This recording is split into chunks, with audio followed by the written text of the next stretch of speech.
wait, stop! I already reviewed that piece of shit. So let's move on so I can talk about this piece of shit. Damn it!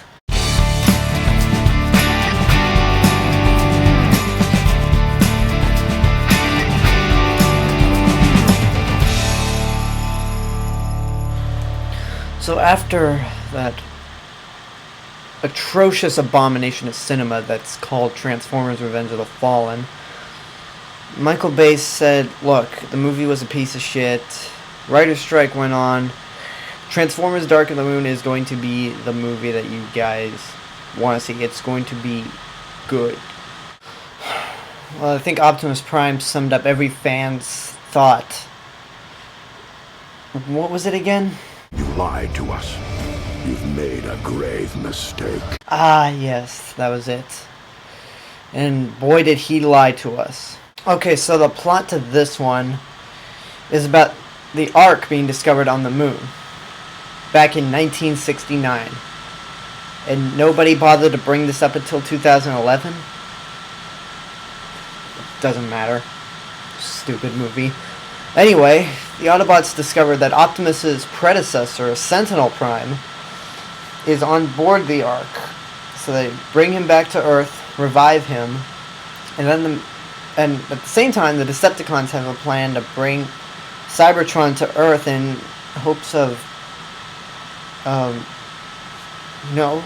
not exactly sure why they want to bring Cybertron to Earth, because throughout the whole movie, just like the last two, they are supporting characters, while, you guessed it, Shia LaBeouf is our main character. Again, in a Transformers movie. Okay, I have a feeling that this is going to be another rant, like Jaws the Revenge, and I guess Transformers 2 was a rant too, so I'm going to get into stuff that I liked, because believe it or not, I did like some stuff about this movie, but it ain't enough to save this sinking ship. The one thing that I could say is good about these movies is the music. Not necessarily the songs they pick, but the score.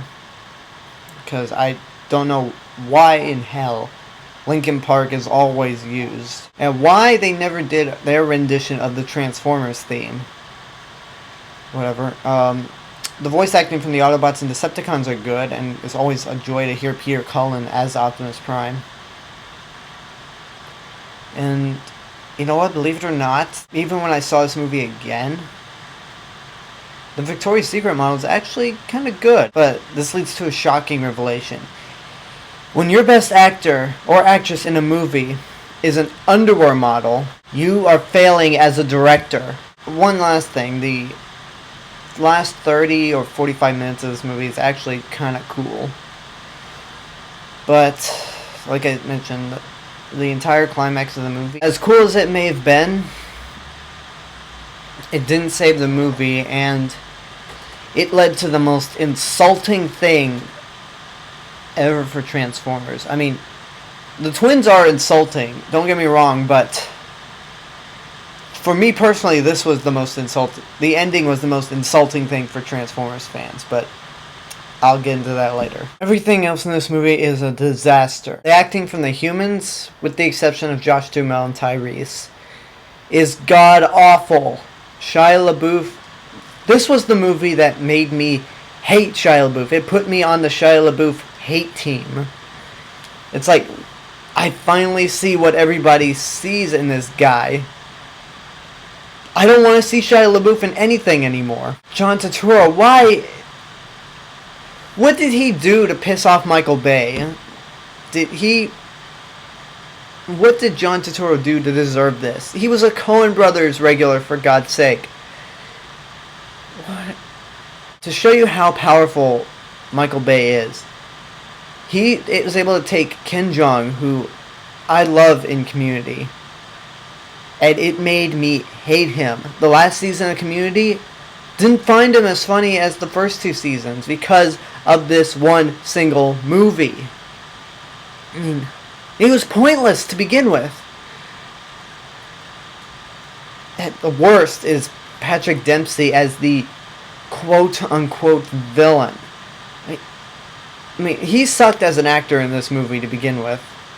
But why is he a villain? Why is he siding with the Decepticons? I mean, as stupid as the G1 series was, the humans that sided eventually knew better not to side with the Decepticons and turn over to the Autobots side.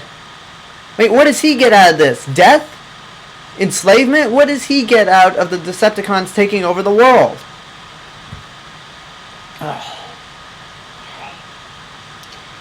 One thing that Michael Bay said before this movie came out was that Shockwave, who is my favorite Transformers character next to Optimus Prime, was going to be the main villain. I was like, Shockwave, really? But then I thought, wait a minute, Shockwave's nature is to get rid of anything that's not logical. There's one point where in a comic series, Shockwave found Megatron's leadership illogical and basically overpowered him as leader. For those who did not see this movie, he pops up for 2 seconds at the beginning of the movie, and then he stays away for an hour and a half, doesn't do anything cool, and he has the worst death ever, the most embarrassing at least. The comedy is only slightly better in this movie because Skids and Mudflap are gone.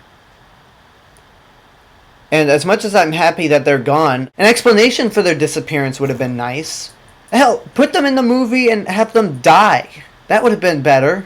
That would have been more satisfying than just, look, they're gone. Because then it's like, where did they go? I mean, everybody hated them, but where did they go? The ending for this movie is absolutely insulting, and as you noticed, I had to turn on a few lights, so it was getting dark. Megatron only appears for 15 minutes of the movie total, and is basically seen sitting down wearing a hood over his head.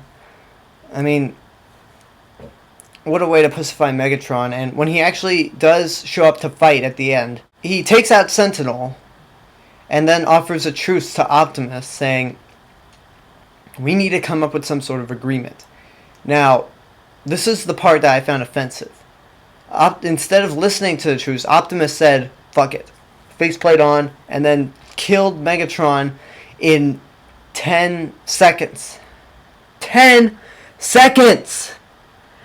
I thought the ending to Revenge of the Fallen was insulting, the minute-and-a-half fight scene, but 10-second final battle and the only fight between Optimus and Megatron throughout the whole movie? Plus, that's insulting to Optimus's character. The real Optimus Prime, no matter what situation, if there was a truce to be heard, Optimus would have listened to it, and depending on what it is, he would have either agreed with it or he would have said no, and then fight happens. I mean, Megatron didn't even have a chance to attack Optimus. I mean, this is after Sentinel took off one of Optimus's arms. Optimus was able to kill Megatron while missing an arm in 10 seconds without getting injured. Optimus would never kill somebody in cold blood injured. Sentinel is basically wounded beyond repair. Optimus picks up Megatron's gun and basically kills Sentinel in cold blood. That is very uncharacteristic for Optimus and a Prime. And God, I hate this movie. Why was this a hit? Why did this make over $1 billion worldwide? Why do you people like these movies? I mean, there's a fourth one coming out that, because I started reviewing movies, I'm going to have to see. So that means I have to pity you people even more. Why? Why do I have...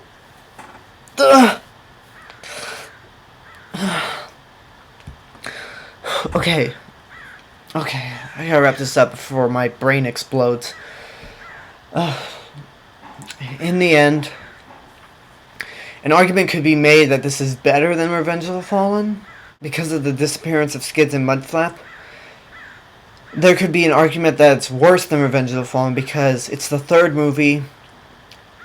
Michael Bay still has no idea how to make a good Transformers movie, or a good movie, period.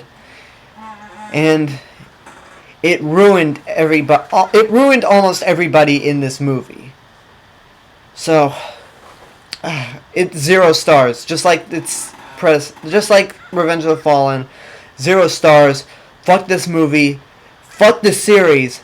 And the biggest travesty of all is that Steven Spielberg is the executive producer. I mean, the man's a genius at directing, but I don't understand how he could have looked at all these movies and said, yeah, I'll put my name on it. I'll allow these movies to be made, and to be made the way they are by Michael Bay.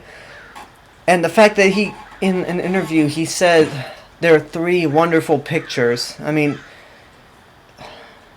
that just kills my soul a bit. So,